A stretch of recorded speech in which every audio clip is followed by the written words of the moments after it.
Bila anak kemudian tumbuh ngabisin duit orang tuanya, nggak salah. Ya.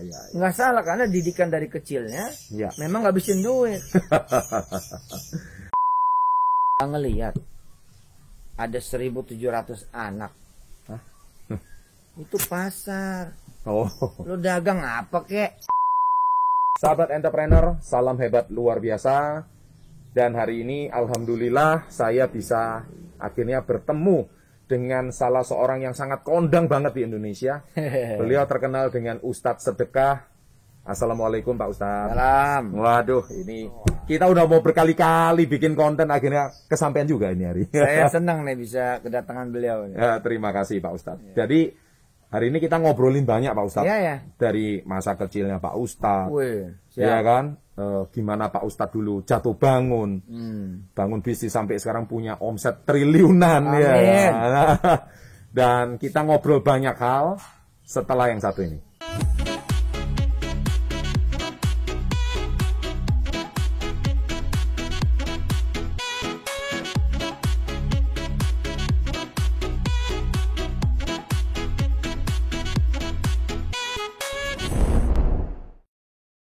Baik, Pak Ustadz, apa kabar Pak Ustadz? Baik, alhamdulillah. Alhamdulillah baik. Pak Ustadz pengen ngobrol nih. Kayaknya kalau cerita soal bernama Yusuf Mansur, kayaknya orang Indonesia semua udah pada tahu. Beliau ini termasuk Ustadz entrepreneur hebat. Pak Ustadz boleh diceritain masa kecilnya itu apa sih Pak Ustadz? Ya, jadi guru-guru terbaik saya itu orang-orang tua, Pak.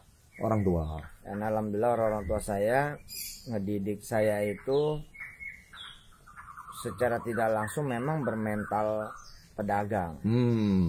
Dan kami tinggal juga menguntungkan banget, tinggalnya di daerah Jembatan 5, di daerah kota, yang samping rumah itu pasar. Oh ya. Jadi rumah saya ke sekolah, belah kanan, belah kirinya pasar. Nggak jauh depannya masjid. Iya.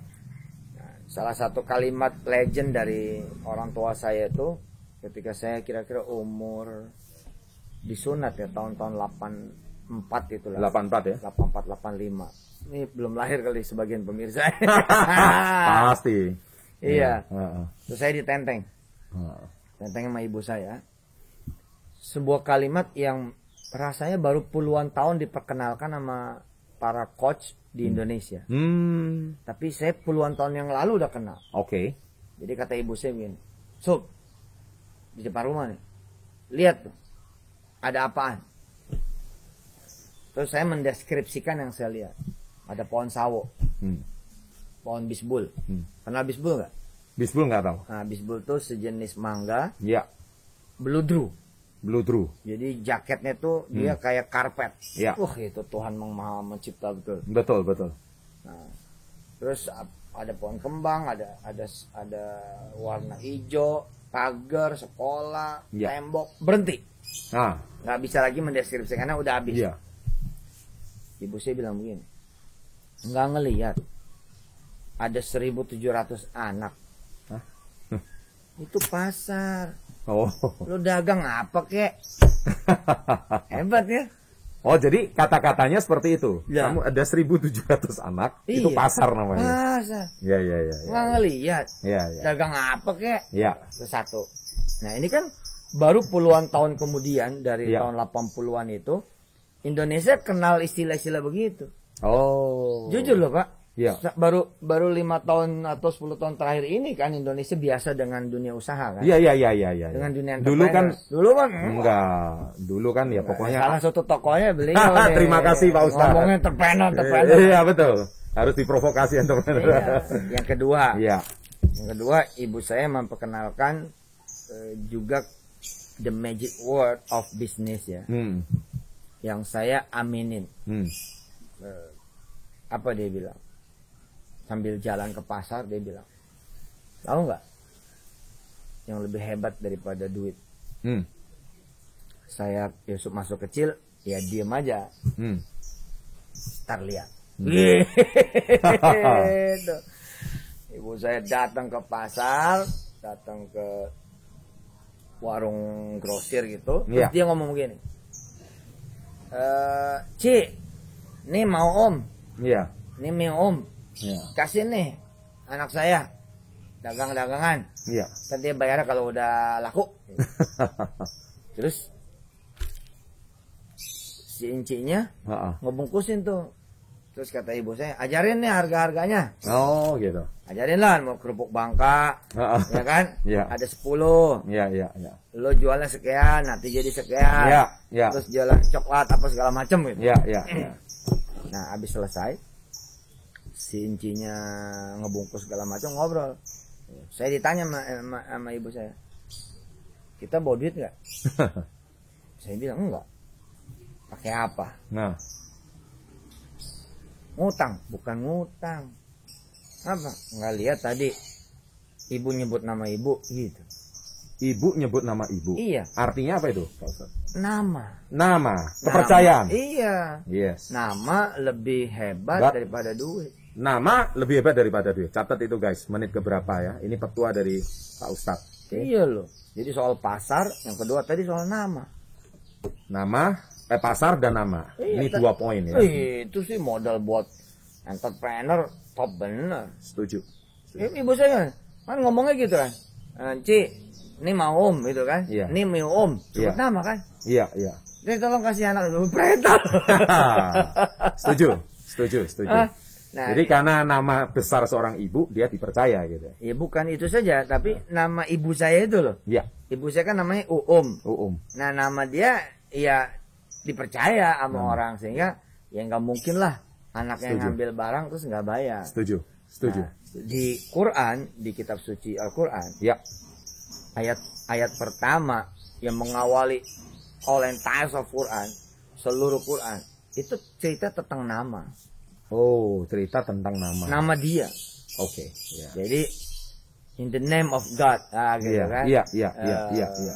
The most merciful, gitu kan? Betul, betul, Dengan nama Tuhan. betul. Jadi ketika pertama kali dia mengintroduce Iya, dirinya iya, kepada seluruh makhluknya, tidak mengintroduce kekayaannya, tidak mengintroduce kekuatannya, iya. tidak mengintroduce kemudian kekuasaan dan kewenangannya, tapi langsung namanya. Iya. Sebut namaku. Woi, keren. Dengan namaku, gitu kan.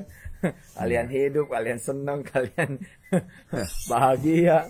Seru, seru. seru. Itu. Nah, Ini baru mukadimah udah ngegas nih. Woi, belum ini. Ini seru. Terus setelah dapat 2 poin, jadi nama. Terus waktu itu Pak Ustadz mulai belajar dagang lah istilahnya. Dagang. Jadi dagang kerupuk gitu awal. Dagang kerupuk Bangka. Itu usia berapa permen. itu? Dari mulai disunat. Oh, sejak disunat itu udah Iya, mulai dagang. Iya. Sorry, waktu itu sekolah SD. Sekolah SD. Jadi sambil sekolah Punya sendiri. Oh, gitu. Sekolahnya punya sendiri. Oh. Dari SD SMP. Oh, sekolah orang tua gitu. Sekolah orang tua. Weh, jadi di sekolahnya sendiri. Sekolah kalau sendiri. Heeh. Kaya. Iya, Tuan tanah. sip. Banyak tanah, banyak kios dan Iya. segala macam. Tapi disuruh dagang. Hebat dong. Loh, yo gimana? Berarti tidak kan? memanfaatkan kekayaan orang tua dong. Makanya yang hebat orang tua. Iya, Makanya saya bilang tadi di awal betapa kemudian saya tumbuh begini benar. karena guru-guru saya itu adalah orang-orang tua saya. Iya, Ya, iya. ada momen yang menurut saya sih ini momen bisa ditiru dan diciptakan oleh orang-orang tua muda hari ini. Oke. Bila kemudian anak-anaknya pengen menjadi entrepreneur. Ya, Misalkan saya punya teman Ricky. Ingat banget saya sama si Ricky itu. ya, Ricky itu kalau habis sekolah pulangnya nggak ke rumah. ya. Pulangnya ke toko emaknya, Oh. ke toko mamanya. Ikut nurunin beras dari truk, Betul. ikut nurunin telur dari truk. Betul. Ricky tuh. Si Ricky ya. Ini seorang anak Chinese yang Iya. menjadi teman saya, teman sepedaan gitu. Iya, iya, iya. Dan si Ricky itu kalau main sepeda boleh kalau udah ngelayanin berapa orang gitu. Oh, jadi itu rewards-nya setelah dia bekerja ya. Nah, itu kan hebat. Keren ya. Dari Keren. kecil udah dididik dagang. Iya. Jadi lingkungan itu berpengaruh ya. Makanya kosakatanya itu teman-teman pemirsa YouTube-nya Mas Chandra ini, kita ini suka salah kan, ngajak anak tuh kosakatanya lebih ke nongkrong, Iya. lebih ke membeli, Ya. pembeli, belanja, Ya. kosakata itu. Setuju. Konsumtif jadinya. Konsumtif, makanya bila anak kemudian tumbuh ngabisin duit orang tuanya, nggak salah. Ya, ya. Nggak salah, karena didikan dari kecilnya Ya. memang ngabisin duit. Jadi- Bukan nyari kan? Bukan nyari. Bukan Jadi nyari. penanaman kata-kata sejak kecil itu tertanam di mindsetnya ya. Iya. Dan akhirnya nggak salah kalau dia menjadi konsumtif. Lah, coba seorang anak perempuan, anak laki-laki yang tumbuh menjadi seorang ibu dan ayah dari kecil tidak pernah belajar kosakata penjual, Iya. hanya pembeli. Dari mana dia bisa muncul sebagai penjual? Catat itu guys. Ini anak-anak muda sekarang kalau dengar kata jualan aja udah alergi. Iya. Ya. Gimana? Tapi nyinyir kalau lihat orang kaya gitu. Iya. Gimana nih Pak Ustadz? Sekarang ini? lebih baik sih. Sekarang lebih baik ya. Pak Anak-anak Ustadz? muda sekarang top. Top ya. Top. Lebih banyak yang keren ya. Lebih teman-teman? banyak yang keren. Iya, ya. Nah, Oke. ya. Nah, jadi sosial media juga kalau yang top semakin top, yang terpuruk semakin terpuruk. Ya, oke. Kita seru-seruan ini sama Pak Ustadz. Kita cerita lagi, Pak Ustadz. Jadi setelah dari kecil lingkungan pergaulan teman, juga perdagangan. Nah, terus Pak Ustadz itu belajar agama. Nah, belajar agamanya saya ini termasuk bukan belajar agama kayak orang yang kebanyakan, yang keluasan, yang kedalaman, biasa-biasa aja. Tapi emang tataran prakteknya emang lagi-lagi orang-orang tua saya itu adalah guru-guru terbaik. Iya. Misalkan gini, kalau sekarang hari ini saya tumbuh menjadi seorang ustadz yang misalkan nggak mikirin duit, Iya. tapi lebih mikirin pasar. Betul. Karena emang belajarnya begitu saya. Oke. Jadi saya punya majelis baca Quran. Iya. Waktu kecil itu 3 kali sehari. Pagi, siang, sore. Dan zaman Iya. dulu tuh luar biasa kan. Zaman dulu kan ustadz jarang. Betul. Ustadznya jarang. Iya. Guru ngaji jarang. Jadi Iya. orang tua kami jadi center. Sender ya. Jadi pusat. Di Jakarta ya waktu itu? Jakarta Iya. Barat. Ada nama jalan tuh. Dari mulai Roxy, Iya. Grogol, Roxy, sampai stasiun kota. Iya. Itu ada nama jalan tuh. Kiai Haji Muhammad Mansur. Iya, iya. Nah, saya lahir di situ. Kiai Haji Muhammad Mansur. Nah, lahir di rumah dia. Sama dong saya. Ah. Saya juga lahir di Kiai Haji Muhammad Loh, Mansur. masa? Serius. Itu Yang toko ayah saya di Surabaya. Kiai Haji Muhammad Mansur. Itu saya lahir di situ. Benar itu Pak jadi Ustadz. saudara kita. Ya saudara. Nomor 40 saya. Nomor 40. Benar. Kiai Haji Muhammad Mansur. Betul. KHM Mansur. Serius ini benar. Iya. Kok sama? Ya, makanya banyak jodohnya. Usia kita juga mirip-mirip juga. Iya. Pak Ustadz, itu jadi nama Yusuf Mansur itu berasal dari nama Dari jalan. situ. Asalnya cuma Yusuf doang. Yusuf doang. Oh, keren. Dari lahir memang udah Mansur. Dari lahir udah Mansur. Itu apa? Kartu kelahirannya, kartu kakaknya Mansur. Mansur. Lanjut Pak Ustadz. Ya. Jadi dari situ gimana? Iya, jadi orang tua saya tidak mengutip bayaran, Ya. tapi menjadikan kemudian kami dan anak-anak yang 400 itu saling jualan. Wih, Loh, bukan cuma jualan loh, Pak. Saling jualan. saling jualan. Oh, dari dulu udah marketplace, Pak. Loh, serius ini. Teman-teman yang masih ada, yang masih hidup sepantar saya, silakan bersuara bila ini bohong. Wis. Jadi kan tidak adil Ya. jika yang punya majelis saja yang jualan. Ya. Karena itu Umi Iyo ngomong gini, pada jualan apa kek gitu. Oh. Jadi apa yang bisa dijual dijual? Jual. Apa pensil kah, bolpen? Iya, kah? silakan masing-masing. Bahwa kenyataannya tidak semua jualan, ya itulah hidup. Tapi nenek saya, bibi saya, Iya. ibu saya memberi kesempatan buat 400 anak di pagi hari, 400 anak di siang hari, 400 anak di sore hari. Iya. Ini loh kami jualan. Gila. Masa kamu nggak jualan? Jadi kami jualannya macam-macam. Misalkan hari Senin kami beli tahu Cina, Iya. potong, Betul. kasih cabai yang di zaman Rajang. kita kecil, Iya. yang dirajang dikuahin. Iya. Ya. Nah, Kayak inilah ya, kayak tahu gejrot gitu. iya, terus misalnya Selasanya kedongdong. Benar. Ya, rebut apa kek? Oh. Nah, kemudian umi saya, nenek saya, bibi saya itu ngomong, ya lo jualan apa kek, bawa aja sini. Iya. Biar pada beli, gitu. Wah, keren. Jadi rupanya mindset jualan itu ada di lingkungan Yes. Pak Ustadz saja. Iya. Kok nggak semua Indonesia kayak gitu ya? Oh, semua apa aslinya? Tapi Oh. siapa yang bisa mengambil hikmah?